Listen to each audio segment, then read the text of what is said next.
Hello दोस्तों, स्वागत है आप सबका एक बार फिर हमारे यूट्यूब चैनल में। बात करेंगे इस वीडियो में शिक्षकों से जुड़े हुए अपडेट्स की जानकारी, और वो है तबादलों को लेकर। तो तबादलों को लेकर जो आस लगाए बैठे हैं तृतीय श्रेणी शिक्षक, उन्हीं से संबंधित है ये खबर। चलिए शुरू करते हैं। शिक्षक संगठनों की मांग है कि नीतिगत तबादले हो और तबादले नीति के द्वारा किया जाए। तो तृतीय श्रेणी शिक्षक जो है उनमें भी एक आस है स्थानांतरण की, कि उनके भी स्थानांतरण हो और तबादले नीति के तहत हो तो ये ज़्यादा अच्छा रहेगा। पूरी खबर इस प्रकार है। राज्य सरकार की ओर से तबादलों से प्रतिबंध हटा दिए जाने के बाद अब शिक्षा विभाग के 33 श्रेणी शिक्षकों में स्थानांतरण को लेकर आस जग गई है।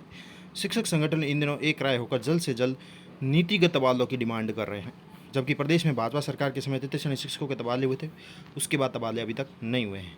राजस्थान शिक्षक व पंचायती राज कर्मचारी के संघ जिला अध्यक्ष संतोष शिशन ने भी बताया कि थर्ड ग्रेड शिक्षकों के 4 साल से तबादले नहीं हुए। इन शिक्षकों का सरकार को अविलंब स्थानांतरण कर राहत प्रदान करनी चाहिए। साथ ही राजस्थान शिक्षक संघ ने यह भी बात कही है, राधा किशन के जिलाध्यक्ष ने भी कहा है, मुख्यमंत्री शिक्षा मंत्री जो भी है स्थानांतरण नीति बनाने के बाद करे तबादले, यानी स्थानांतरण नीति पहले बना ली जाए और उसके पश्चात ही तृतीय श्रेणी शिक्षकों के तबादले किए जाए। ये उनकी राय है, उनकी मांग है, ताकि पारदर्शिता बनी रहे। तबादलों पर प्रतिबंध हटने से तृतीय श्रेणी शिक्षकों की आस तो जगी है कि उनके भी तबादले हो पाएंगे। राजस्थान शिक्षक संघ राष्ट्रीय प्रदेश मीडिया सुभाष विष्णु ने भी कहा है कि सरकार से मांग है पिछले वर्ष तृतीय श्रेणी शिक्षकों से लिए गए ऑनलाइन तबादले आवेदनों से ही 30 जून से पहले शिक्षकों के तबादले किए जाए। यानी ये भी कहा जा रहा है, उनकी मांग है कि तबादले के आवेदन भी न लेकर जो पुराने आवेदन हैं उनके माध्यम से ही उनके तबादले कर दिए जाए 30 जून तक, जिससे शैक्षणिक सत्र जो नया होगा 2022-23 प्रभावित न हो।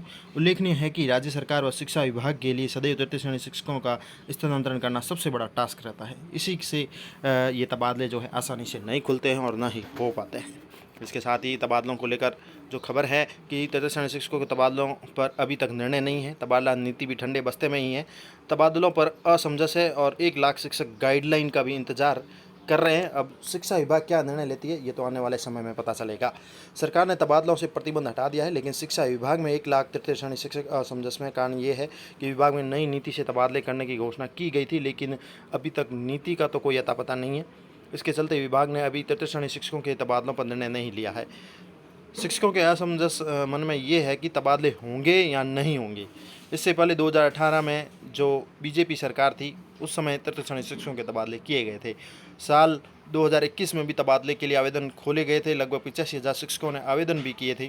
तबादलों की प्रक्रिया उस समय शुरू भी की गई थी, लेकिन 3 जो है महीने, लगभग 8 महीने बीत जाने के बाद भी वो प्रक्रिया वापस शुरू नहीं की गई, ठंडे बस्ते में रही।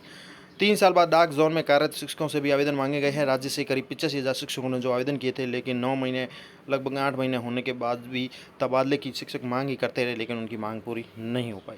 नए शिक्षकों की नियुक्ति से भी रिक्त पदों का भी संकट हो चुका है। शिक्षक संघ एलिमेंट्री सेकेंडरी टीचर एसोसिएशन के अध्यक्ष मनोहर सिंह सलावत ने भी कहा है कि शिक्षा विभाग में करीब 15,000 पदों पर तृतीय श्रेणी शिक्षक लेवल 1 की नियुक्ति प्रक्रिया जो चल रही है और लगभग उनकी नियुक्ति हो रही है, तो इससे भी पदों का संकट गहरा गया है। पिछले दिनों शिक्षा मंत्री बी.डी. कल्ला ने एक कार्यक्रम में कहा था कि तृतीय श्रेणी शिक्षकों के आवेदन दोबारा मांगे जाएंगे। ऐसे में पूर्व में लिए गए 85,000 आवेदन रद्द हो गए। अब तबादलों से प्रतिबंध हटने के बाद असमंजस ये भी है कि क्या नए आवेदन लिए जाएंगे या किस आधार पर लिए जाएंगे। राज्य के 65,000 सरकारी स्कूलों में करीब 2 लाख तृतीय श्रेणी शिक्षक काम कर रहे हैं। इनमें डाक जोन में भी करीब 60,000 शिक्षक है। तो अब ये भी असमंजस की स्थिति है शिक्षकों के मन में, क्योंकि शिक्षा विभाग ने अभी कोई ऑर्डर जारी नहीं किया है, क्लियरिफिकेशन नहीं दिया है। जो 85,000 आवेदन हैं क्या वो रद्द होंगे या नए आवेदन लिए जाएंगे या केवल डिजायर के आधार पर लिए जाएंगे, कुछ कह नहीं सकते। ये सब असमंजस है। वहीं शिक्षा निदेशक गौरव अग्रवाल का कहना है कि अभी कोई निर्देश नहीं है। शासन स्तर से तबादलों को लेकर गाइडलाइन जारी होगी, इसके बाद प्रक्रिया शुरू होगी। अभी तक कोई निर्देश नहीं मिले हैं, ये कहना है हमारे निदेशक शिक्षा विभाग के गौरव अग्रवाल का।